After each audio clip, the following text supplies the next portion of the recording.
Саламатсыңарбы балдар, менин атым Кымбат. Мен силер менен бүгүн адамдардын эмоционалдык деңгээлин кайсыл эмоционалдык деңгээлде туура чечим кабыл алабыз деген маселе боюнча талкуу лекция өтүү үчүн келдим. Ар бир адамдын ичиндеги эмоционалдык абалы. Биз баардыгыбыз ушул жерде отурсак, сыртыбыздан баардыгыбыз бирдейбиз. Окшошпуз. Баардыгыбыз эле сыртыбыздан күлөбүз, а бирок биздин ички дүйнөбүздө, ички сезимдердин абалы кайсыл деңгээлде экенин ар кимибиз биле бербейбиз. Биз азыр ошол сезимдердин кайсыл деңгээлде экенин азыр чогуу талкуулап өтүп, ушул лекция менен ошону аягына чейин билебиз. Биздин сезимдер кандай болуп, кандай абалда турабыз баардыгыбыз, Ошон үчүн кандай болот? Өзү билесиңер, шкала дегенди билесиңер да? Шкала деген билесиңер, бул жерде эмне болуп калат? Бул жагы минус болот. Минустун эмеси эмнеден башталат? Нолдон. Нолдон башталат. А бул жагы эмне болот? Плюс болот. Плюс болот. Мындан ары чексиз да? Чексиздикке кетет, бирок нолдон жогору болгон үчүн ал эмне болуп калат? Плюс болуп калат. Эми карап көрөлү. Эгерде биздин сезимдерибиздин ар бир адамдын сезимдери. Ал сезимдерди айтыштан мурда биз биринчи билип алайлы. Мисалы үчүн адамдар бактылуу болобуз, же болбосо кандайдыр бир деңгээлде ийгиликке жетишпейбиз. Ошол деңгээлде бир шкала менен белгилей турган болсок, ошондо канчалык деңгээлде биз бакытка жетише алабыз?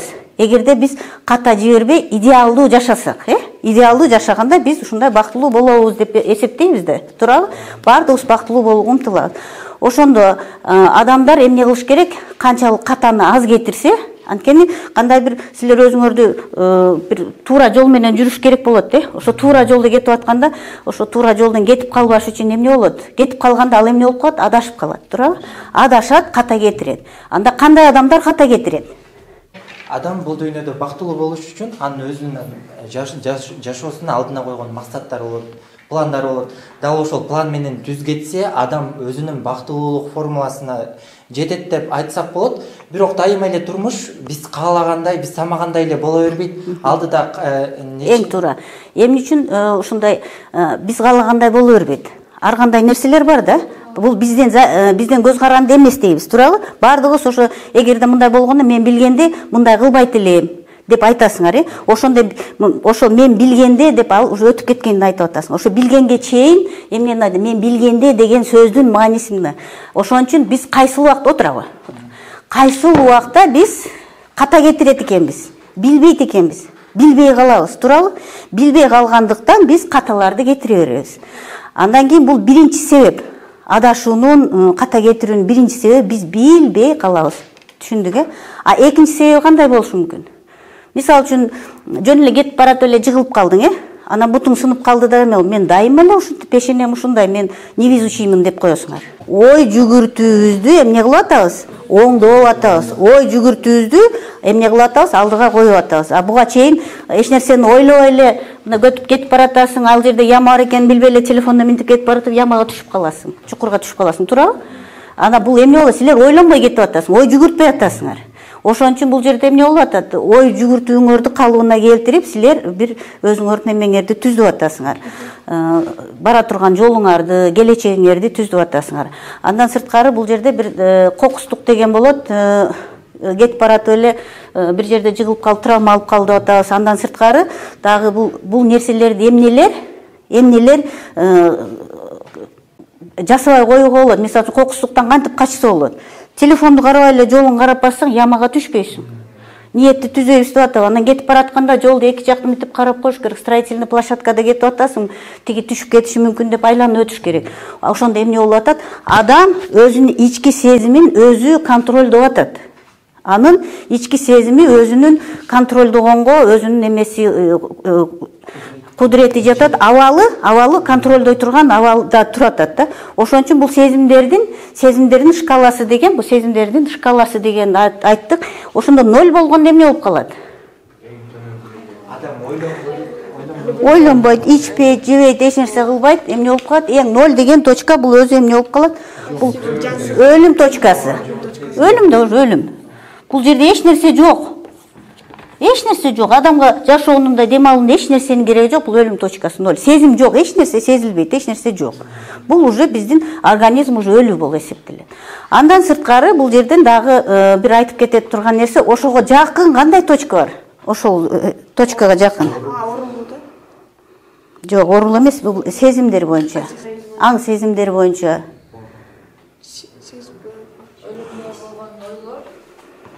Жок. Коркуу, мына депрессия деп ким айтты? Ошол эмеге жакын бир мындай бир 0,05 деп коелу, 0,05 деген состояниеде апатия деген состояние бар. Апатия деп коет. Бул кыргызча айтканда нес болуп өзүн билбей калуу. Апатияга кайсыл убакта душар болот адамдар? Бул жерде деген корккондо. Катуу корккондо, мисалы үчүн мынтип кетип баратсаң эле, жаныңда эле бирөөнү крокодил келип эле тирүүлей эле жеп салса, сенин көз алдыңда. Көзүңдү бакырайтып аны карайсың да, ошол убакта сүйлөй аласыңбы? Ошол убакта бир нерсе жей аласыңбы? Ал ошондой шоковый состояние апатия деп коет. Ошол состояниеде адамдар кандай ката кетирип коембу, ушундай чечим кабыл алайын деп ойлоно алабы? Ошол состояние нес болуп, булар нес болуп калган убакта, ал убакта эч кандай чечим кабыл албайт. Ал туура чечим кабыл алат деп ойлойбузбу ошо апатия деген сезимде турганда? Аң сезим өчүп калат, ал нес болуп калат. Нес болуп калат, ичпейт дагы, жебейт дагы, эч нерсе кыла албай калат. Апатия бул ошо да бир себеби ошентип катуу корккондо, эме болгондо, стресс деп депрессия деп атасыңар ошол. Анан дагы бир состояние бар. Алкоголдук ичимдик ичкенде, наркотик кабыл алганда алардын денеси ичпейт дагы, эч нерсени укпайт. Ошол убакта бирөө менен сүйлөшө алабы?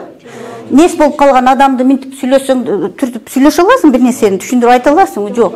Ошол сыяктуу апатия деген состояниеде же катуу корккондо, же болбосо катуу көбүрөөк алкоголдук ичимдикти же наркотикти көбүрөөк пайдаланганда, ошол состояниеде бул ушул эмеге абалга түшүп калат. Ошол абалда. Түшүндүңөр, ушул абалда силер кандай бир чечим кабыл аласыңар келечегиңер үчүн. Бул абалда адамдар, эч кандай адам бул даже эгерде бул ушул абалда ичпейт дагы, сүйлөбөйт дагы, укпайт, эч нерсени билбейт. Бул абалды эмне деп коет экенбиз? Апатия.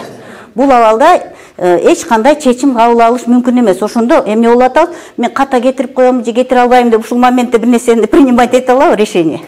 Эч кандай чечим кабыл ала албайт. Андан сырт кийинкиси эмне болуп калат?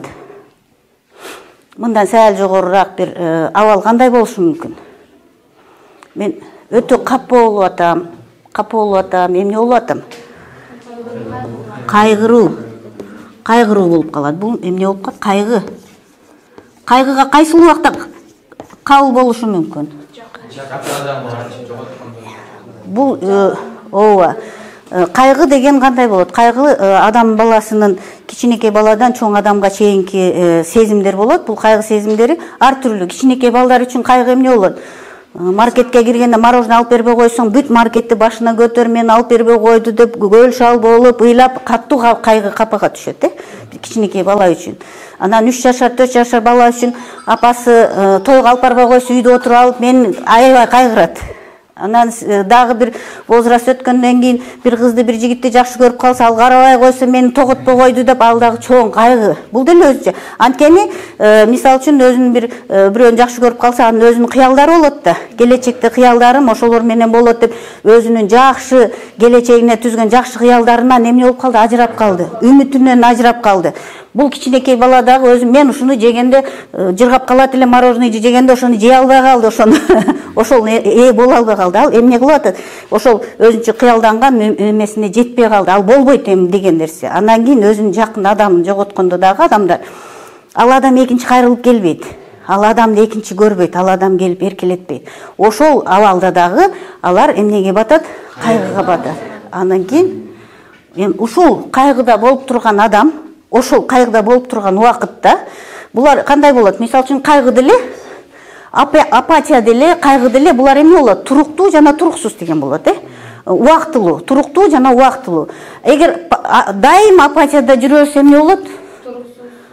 туруктуу болуп калат. Постоянно алкоголиктер да, наркоман, уже зависимый, постоянно ошол состояниеде жүрө берет. Булар эч кандай чечим кабыл албайт. Өмүр бою ошол эмеде, ошол деңгээлде өтүп кетет. Мына кайгы деле ар дайым кайгыланып жүрө берсе эмне болуп калат? Бул туруктуу болот да, бул уже жашоосу эмне болот? Жашоосунан эч кандай туура чечим кабыл ала албайт. Дайым ошондой. Ар дайым эмне болот? Кайгы болот, кайгы болгондон андан кийин ал акырындап өзүн эмне кылыш керек? Турмушка жөндөп кетиш керек. Коркуу деген бир мындай бир шкала бар. Коркуу.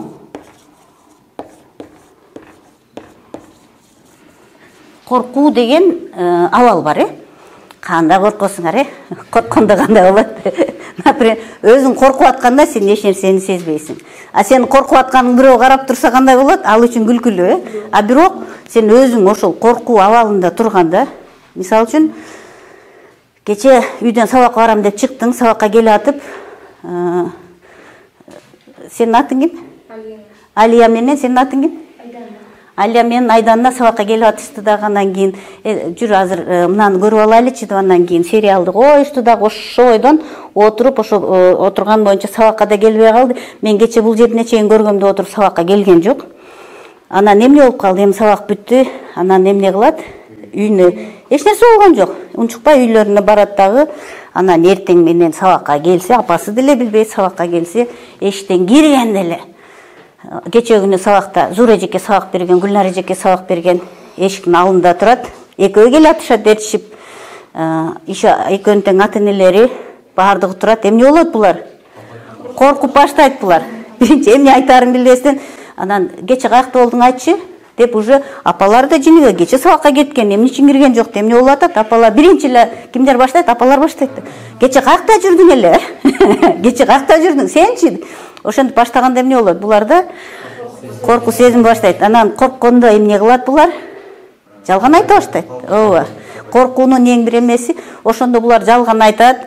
Анан кийин мынтип апасым көзүн карай албайт. Мен ушинткен болчумун деп жалган айтып аткан эмне кылат? Көздөрүн ала качып, тикке карай албайт. Өздөрүнүн эмесин, состояниясын коргош үчүн тикке карайт. Ар кимде, мисалы үчүн, эмеде тикке кара деп эмне үчүн айткан? Эмеде деле Курманжанданга деле баласын асып атканда эмне дейт? Өлүмгө тикке кара дейт. Эмне үчүн өзүбүздү коргогондо биз эмне кылышыбыз керек? Эки жаныбар бири-бири менен деле алышып атканда көздөрүн албайт. Көзүн ала качкан жаныбар утулат. Ошон үчүн тикке карай албайт. Ал коркуп атат. Корккондо тикке карай албайт, өзүн коргой албайт. Корккондо, мисалы, корккон адам өзүн коргой албайт. Эме коркоктук жок болгондо эмне болот? Өзүн коргой турган күч пайда болот да, тикке карайт. Түшүндүңөрбү? Корккондо ал эмне болот? Өзүн жалган айтат, көзүн ала качат. Ошентип корккондо сөзсүз көзүн ала качат. Ошентип ал көзүн ала качып, анан жалгандарды айтып, ошондой болуп, эмне болуп баштайт? Ал уже өзүн жогото баштайт. Эртерээк ушул жерден кетип калсам экен, эң биринчи ой эмне келет? Эртерээк ушул бир жерден качып кетсем деген ой келет. Анан ошо качып кетиш үчүн жалган жулгандар ушул ситуациядан эптеп чыгып кетет. Башка эч кандай нерсе келбейт, оюна только ошол келет. Коркуу бир эле ал сезим эмес, ал ошол ситуацияда пайда болот. Коркуу дагы башка убактарда алдыңан чоң ит чыгып туруп арылдап үрүп калса деле коркосуң.